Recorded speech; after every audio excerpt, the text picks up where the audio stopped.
Malta hi fost dawk li għandhom l-inqas rata ta' fertilità minn 29 pajjiż Ewropew. Malta ġiet klassifikata fil-25 post.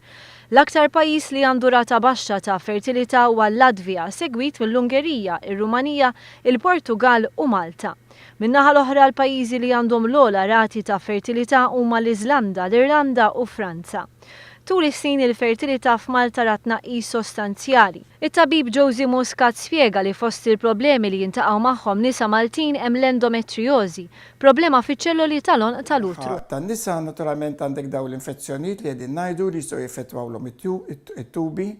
Mbagħad għandek l-endometriosi li f'Malta hija ħaġa prevalenti, insibuha ħafna, naħsbu li probabbilment naħsbu li hija ġenetika għax insibuha iktar probabbilment minn pajjiżi oħra.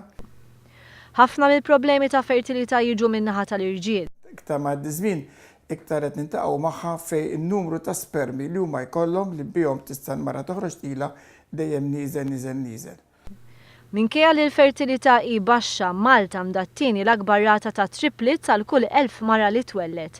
Dr. Muscat stqarr li minkejja li sentejn ilu twildu 8 triplets lill-ġenituri Maltin, dan kien biss każ ta' sena waħda. Kienet ġejja minħabba riżultat tal-IVF ta' dawn ngħidulhom it-test tube babies, però dik kienet sena waħda biss il-PR jekk ikollna rata ta' aktar 2 jew 3 fis-sena ma naħsibx daqs kbir.